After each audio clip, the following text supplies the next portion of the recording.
નમસ્કાર સજ્જનો, સ્વાગત છે આપનું અમારી યુટ્યુબ ચેનલ ક્રિએટિવ ગુજરાતી ઉપર. તો સજ્જનો, આમ તો ડાયા માણસોએ એવો એક સિદ્ધાંત આપેલો છે કે કીડી ઉપર કદી પણ કટક લઈને ન ચડાય, પરંતુ ક્યાંક અહમ તો ક્યાંક લોભ લાલચ માણસને ભાન ભૂલાવી દેતો હોય છે. આમ તો એવું કહેવાય છે કે જમીનની દ્રષ્ટિએ રશિયા સૌથી મોટો દેશ છે. વિશ્વના અન્ય દેશોની સરખામણીએ રશિયા પાસે જમીન વધારે છે તેવું કહેવાય છે. અને રશિયાની સરખામણીએ યુક્રેન તો ઘણો નાનો દેશ છે. પરંતુ નાનો દેશ હોવા છતાં યુક્રેન પાસે મહત્વની બે વસ્તુ હતી. પહેલું તો રેર અર્થ અને બીજું દરિયા કિનારો.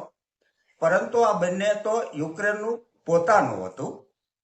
હવે આ રેર અર્થ અને દરિયા કિનારા ઉપર રશિયાની નજર ઠરે છે, ડોળો ઠરે છે રશિયાનો.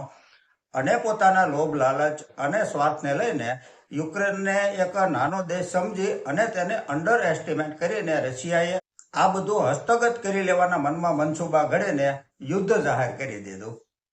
હવે આમાં બન્યું એવું કે યુક્રેનની હાલત તો વિના કારણે કફોડી થઈ ગઈ. પરંતુ આ યુદ્ધને ફેબ્રુઆરી 2024માં 4 વર્ષ પૂરા થઈ ગયા હોવા છતાં હજુ પણ રશિયા તેનો મનસુબો સંપૂર્ણ રીતે પાર પાડી શક્યું નથી.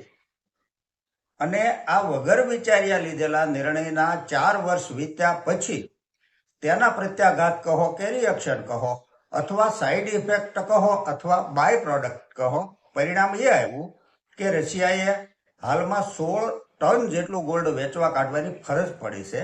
16 ટન. આપણે ત્યાં એક કહેવત છે ને કે કરવા ગયા હતા કંસાર અને થઈ ગઈ થૂલી.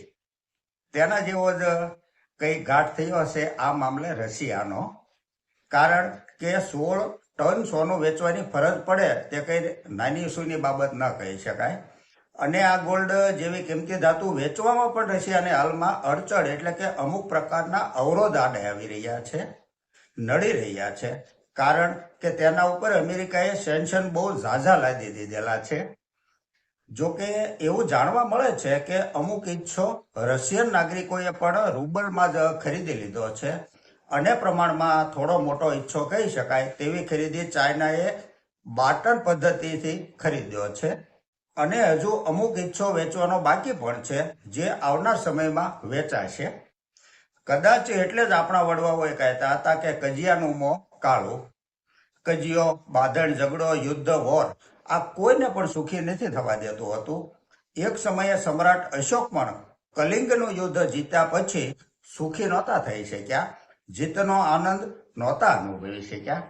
મર્યાદા પુરુષોત્તમ પ્રભુ શ્રી રામ રાવણે સીતાજીનું હરણ કર્યું હોવા છતાં પણ સેતુબંધ બાંધીને લંકામાં દાખલ થયા પછી અંગદને વિષ્ટિ કરવા મોકલ્યો હતો કે હજુ પણ જો રાવણ સમજે તો યુદ્ધ નિવારી શકાય. જ્યારે આજે તો પોતાના અહમને પોષવા માટે જગત જમાદારો વિના કારણ યુદ્ધ છેડી દેતા હોય છે. વેનેઝુએલાના રાષ્ટ્રપ્રમુખને અડધી રાત્રે સજોડે ઉઠાવી લેવામાં આર્મીના જોરે સફળતા મળ્યા પછી અહમ થોડોક પોષાણો તો બરફ પીગળવાથી જમીનની થોડી જાજી જ્યાં ટાલ દેખાણી ને તો તેના ઉપર કબજો જમાવવા માટે નીકળી પડ્યા. પરંતુ યુરોપના દેશોએ તેનો વિરોધ કર્યો. તો એવું લાગ્યું કે અહીંયા આપણી ભક્તિ નહીં ચાલે. એવામાં બન્યું એવું કે ઇઝરાયેલે આવીને કહ્યું કે ઈરાન ઉપર આપણે ચડાઈ કરીએ. તો કટક લઈને ન્યા દોડી ગયા. અને શાહબુદ્દીનભાઈ રાઠોડ કહે છે ને કે વાંદરાએ સિંહને લાફો મારતા તો મારી દીધો, પણ પછી ગંભીરતાનો ખ્યાલ આવ્યો. આમાં પણ એના જેવું જ કહી કે ઈરાનના મામલે બની ગયું છે. હવે ત્યાં મારે છે કે કોઈ યુદ્ધ રોકાવે, આમાં કોઈ નક્કર નિર્ણય આવતો નથી. સમય એવો આવી ગયો કે યુદ્ધમાં મનીની જરૂર પડે, ડોલરની જરૂર પડે, જે અગાઉથી બજેટ ફાળવેલું જ નહોતું તે પણ પ્રશ્ન આવી ગયો. અને 39 ટ્રિલિયન ડોલરનું કરજ તો અગાઉથી જ કરેલું છે બોન્ડ વેચીને. માટે યુદ્ધ તો કોઈ પણને દજાડી દે, પછી તે જગત જમાદાર હોય તો તેને પણ દજાડી દે. તો સજ્જનો, આ સાથે આજની આ ચર્ચા અહીં પૂરી કરીએ છીએ. જો આપને આજની આ ચર્ચા પસંદ આવી હોય તો લાઈક કરજો, શેર કરજો, મારી ચેનલને સબસ્ક્રાઈબ કરજો. નમસ્કાર.